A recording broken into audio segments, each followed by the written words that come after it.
Hey guys, it's Reagan, and welcome to day 2 of BOOKMAS.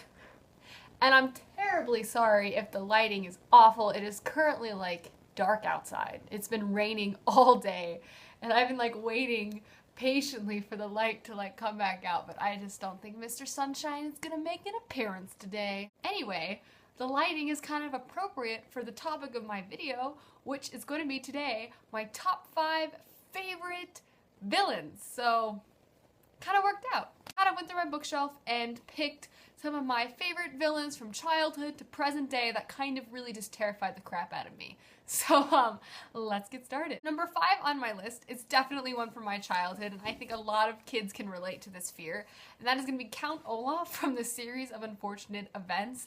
This man absolutely terrified me. As a child, I could not fathom what and why he was doing the things he was doing, and literally every book, his appearance would almost make me cry. I'd be like, why? No, why? They were just settling in. And then he would appear, or one of his minions would appear, and it would literally crush my soul. I hated him so much, and I still do. I read these books, and I'm just like, Count Olaf, man, why do you suck so bad? He is the perfect example of just straight up sinister. In a lot of children's books, you don't really have to hide things with mischievous. Well, Count Olaf is very mischievous. He's just the definition of sinister, plotting, raving lunatic. And yeah, that's why he's number 5 on my list. Number 4 on my list is, again, another childhood thing and also just regular present day thing that a lot of people will also probably agree with. It's gonna be Voldemort from the Harry Potter series. I debated whether or not to put him on this list because, well, he's kind of an obvious choice, but I couldn't ignore the fact that I've been terrified of Voldemort since I was 8, and I still am. Rereading the Harry Potter series this year, I was still equally terrified of Voldemort. His name, his appearance, I would freak out a little bit. I'd be like, no, go away. Dumbledore, where are you? Deal with this. Deal with it. It's still something I have not gotten over. I mean, Voldemort is, in essence, pure evil. But the interesting thing about Voldemort as well is, especially when you learn his backstory, you sort of almost want to feel bad for him. But then he does something and you're like, never mind, I can't feel bad for this purely evil man. But it's interesting because you're given the picture of him being, at one point in his life, almost human. He was never fully human, let's be real. He was a demented child as well. He's a psychopath. But he's almost there. Almost. And you particularly feel bad for his mom. I felt really bad for his mom. But yeah, so number 4 on my list has got to be good old Voldy. Moving on to number 3, and that's going to be Naughty John from The Diviners by Libba Bray. Naughty John is, I don't want to say typical, but he is designed to make you terrified of him. He is a psychopathic cultist serial killer that stalks people at night, whistling a tune, and then kills them, and then carves cults to satanic symbols into their bodies. I mean, the man is literally textbook terrifying, and he is in fact textbook terrifying. Naughty John, when you read the book, you can tell is completely ruthless. He does not care about anyone or really what he's doing. He has a plan in mind, and he is going to succeed to do that plan. Not to mention, the environments that he's put in by the author make him all the more terrifying. Now, there's creepy house that has blood written on the wall, dark alleyways, but the most terrifying thing about Naughty John is the song that he whistles as he stalks his prey.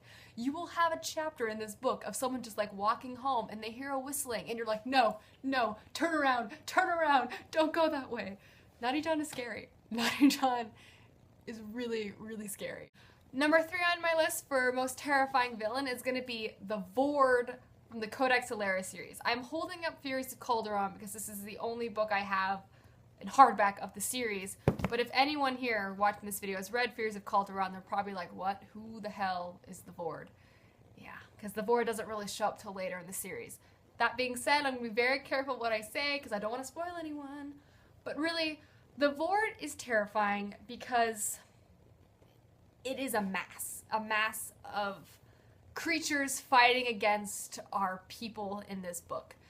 And they're so terrifying because they are not human, right? And the way they go about creating and reproducing their numbers is quite terrifying.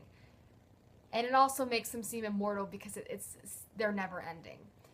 But then also, when our people fight against this Vord, they are not human, so they don't feel hunger, fatigue, they're ceaseless. Their onslaughts are never ending, nor do they stop, nor do they care about their comrades falling to die, nor do they care about nightfall, nor do they care about anything. All they care about is destruction, and it's scary. Also, as the story continues, there's points in the story where you think, yes, finally, we know how to defeat the Vord. We know how to go about doing it. But then something happens, and you realize, well, never mind. Never mind. There's multiple times this book series where I'm just like, just give up, just crawl in a hole and die, because there's absolutely no way you could come and defeat such a great force. It is impossible. So yes, the Vord is number 2 on my list because it just seems impossible to defeat them. Last on my list, number 1 for the greatest villain is going to be the Mayor from the Chaos Walking trilogy. The Mayor is my favorite villain because not only is he absolutely terrifying and crazy, he's also dynamic. And that, I think, is the most important thing when looking at a villain, because honestly, when you read about the Mayor, you really don't know what he's going to do because he's not one-sided. The Mayor is such a good villain because he's dynamic and manipulative. Honestly, he manipulates the reader. Sometimes you yourself question, wait, maybe this is the proper thing to do. Even though you know he's a bad guy, sometimes you just think that might be the absolute reason. That obviously, the Mayor's doing this because he has to.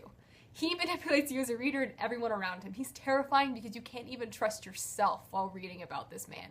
And he's dynamic because he's not black and white. He's not just evil. There's reasons, and you see a shadow of a man that might have been something else, but instead he is now who he is today. It's extremely interesting, and I can't elaborate too much because I want you to read the series and find out more about this Mayor yourself. And yeah.